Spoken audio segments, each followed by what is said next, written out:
peacemakers, welcome back to my channel. Today I'm gonna give y'all just a few little tips on how to study the Bible.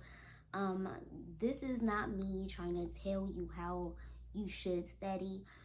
This is just me helping people that struggle with studying the Bible.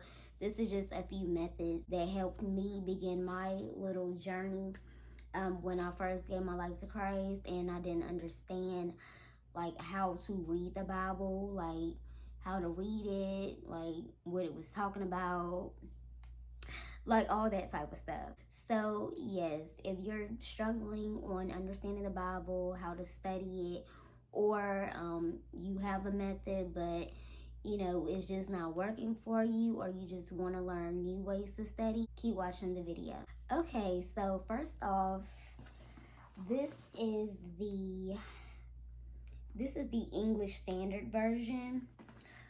It's basically, I like to call it the dummy version of the King James. Like, I don't know. Like, y'all know how they got these books out here and they be like, how to build this for dummies, Not calling us dummies, but it's basically explaining the Bible in our language as if we was just talking to somebody here, in this day and time, and not from umpteen years ago.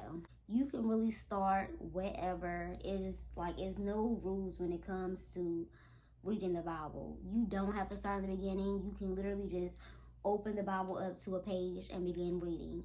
A lot of people make it seem so hard to study the Bible, but it's really simple. It's just like reading any other book. But I would say, when reading the Bible, I would not suggest you try to like run through the words. Don't read it fast because you're not digesting what's really there. Like, if you're reading something really fast, like, you're not really taking it in. You're just reading it, but it's not really getting inside of you. You're not going to remember what you read if you're just going to read through it. It's not going to stick. When reading the Bible, again, I would say take your time.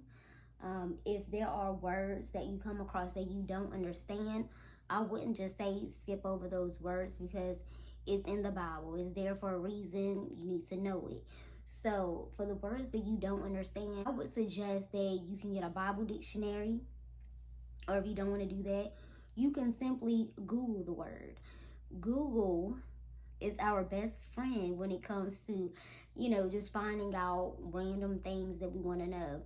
It's the same with the Bible. There's words in here that is on Google. Everything's on Google. So Google the word that you don't understand. I do it all the time. And also, if there is maybe like certain scriptures that you want to remember, that stick out to you, that piques your interest, I would get a notepad and I would write those scriptures down so that, like I said, you just happen to get a favorite scripture, you can write the scripture down, write little notes, behind the scripture, like information explaining the scripture or what's going on in the scripture at that time. This is my notepad here. I use it for when God gives me a word. I really don't write in this notepad unless God is giving me a word. My go-to Bible studying tool is the Bible app. I really only open the actual book, the hardback, when God gives me a word. So I like flip through pages, do a lot of research, go to this scripture, that scripture. That's really when I open my actual book Bible. But the Bible apps, they're very convenient. I don't mind reading from the book itself, but I mainly study in my bed laying down majority of the time, and it's just more comfortable for me to hold my phone laying down than to have to sit up and look over the Bible book, and it's just wear and tear on my back. So like I said, that's just my preference. If you want to read from the book itself, feel free to read from the book itself. Let's see, another thing what's really cool about most Bibles is they have a dictionary itself. It really just depends.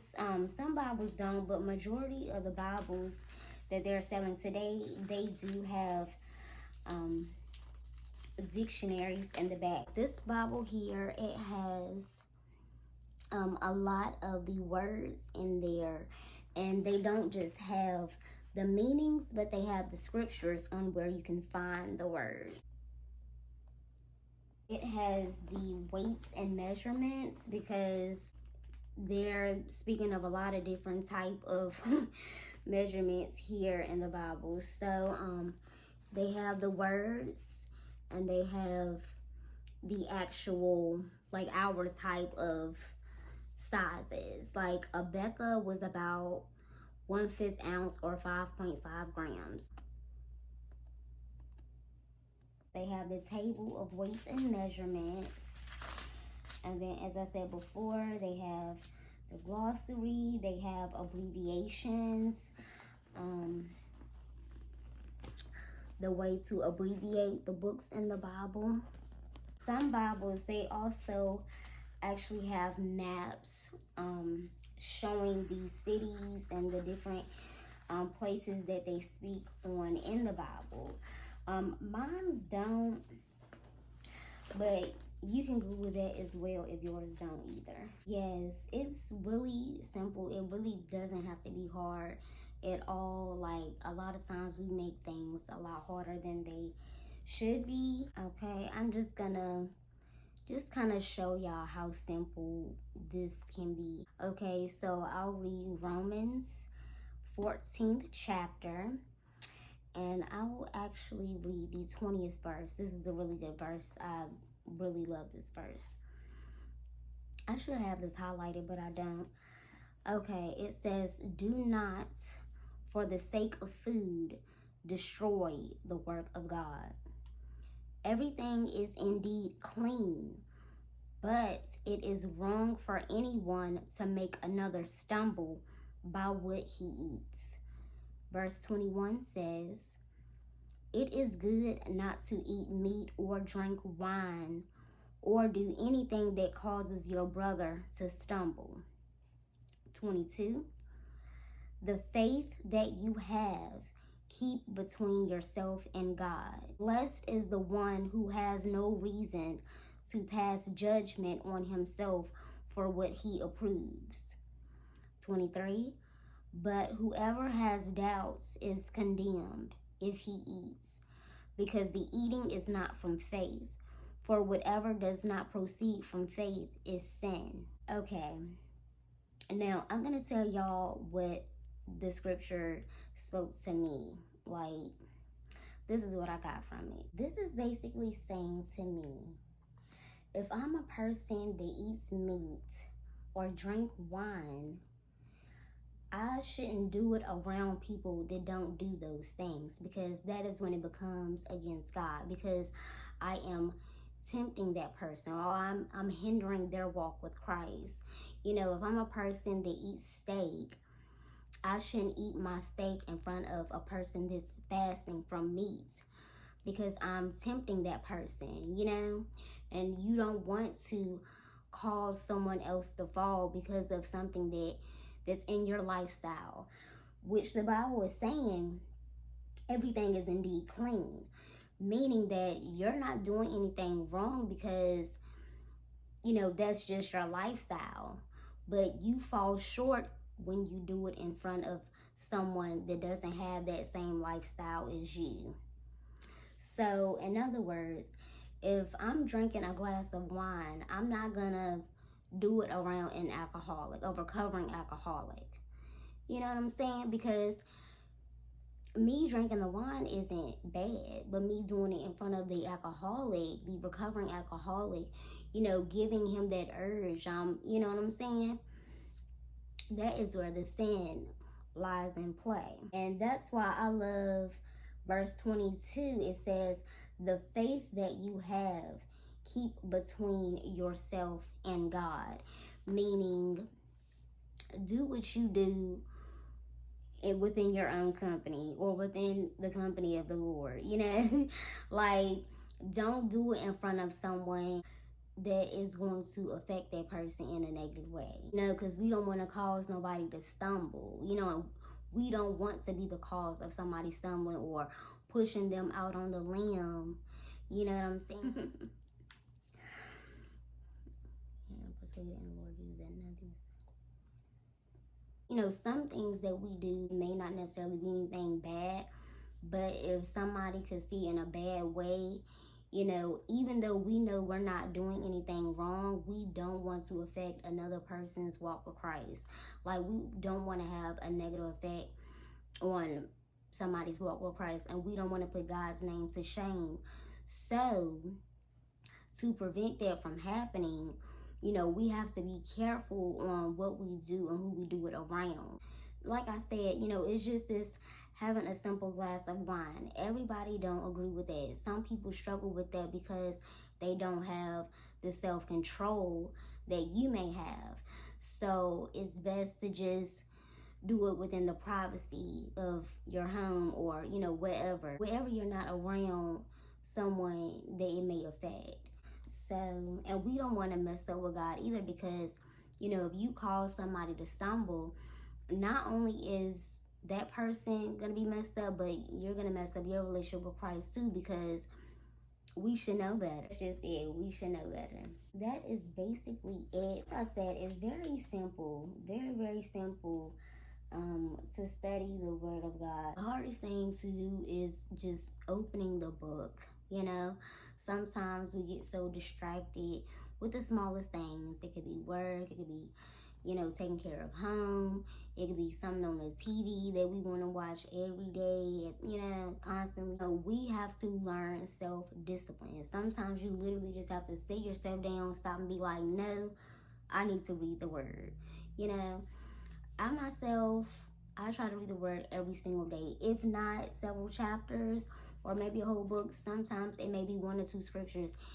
Either way, I'm gonna get fed. Like, it's mandatory for me, because I don't like that uncomfortable feeling that I get when I don't read. Like, I know when I've slacked up, because God will place uncomfortableness upon me. Like, I will just feel so out of place, and that's what I love. That's actually a good thing, because that shows that you do have a relationship with Christ. And it's kind of like a warning, or like an alarm clock, like ding ding ding, like get right, time to get in your word, because you ain't been doing right. So if you have that uncomfortableness, if it bothers you, when you have been slacking, yes, we feel bad at the time, but it's really good to feel bad, because I would start to wonder when I haven't been reading the Bible and I don't care about it, or I don't get a warning from God. If the Holy Spirit isn't tugging on you, then that is when you're in the red zone. And it's so many good parables. Like, it's a lot of good stories here in the Bible, telling so many works that the Lord has done, how he's delivered so many people from so many different things. We know about the usual things that people preach about in church, like the lady with the issue of blood, touching the hem of his garment. Like, we know that. We know about them, making a hole in the roof so the man can get to Jesus, because he was, bound by sickness and he couldn't walk. He was on a mattress. Like, we know all that stuff. We know about Lazarus. But it is really some other really, really good things that God has done in here. Like, and not even just Jesus, the people that he used to learn about him, learn about his disciples, so many people that he called that were not really thought of, that were really, the nobodies that he made into somebodies. It's so much up in here, so many good reads up in here. This is really all that I have to say. It's just, just study the Word, like I said, don't try to rush through it. Take your time. There's really no right time to start, but right now. And just open up the book, and just start reading. And not just the English Standard Version. You have the NIV version. That's the New International Version, I believe. You have that version. So many different versions out there, but I would not try to stray too far out. At least get something that's similar to the King James Version. And what I like to do is, sometimes when I'm studying, I would compare the versions. I would, read the English Standard Version, and I will go to that same scripture in the King James Version and try to compare, to make sure it's saying the same thing. That's just something that I do. You really don't have to do it. Do it however God laid it on your heart to do it. That's how He laid it on my heart to do it. But this is the end of this video. I hope y'all got some understanding. I hope some of the tips really helped y'all. Yeah, and hopefully y'all begin to study and understand the Bible more. So again, this is the end of the video. I hope y'all enjoyed. Don't forget to thumbs up, comment if you would like, or if there's some tips and tricks that you want to share as well. Please feel free to leave a comment. We all in this together when it comes to learning, when it comes to learning the Bible. Always be willing to be taught, because nobody knows everything. So if you have any tips or whatever, please feel free to leave it down below. Don't forget to subscribe, and I will see y'all on my next video. Have peace and show lots of love. Be blessed.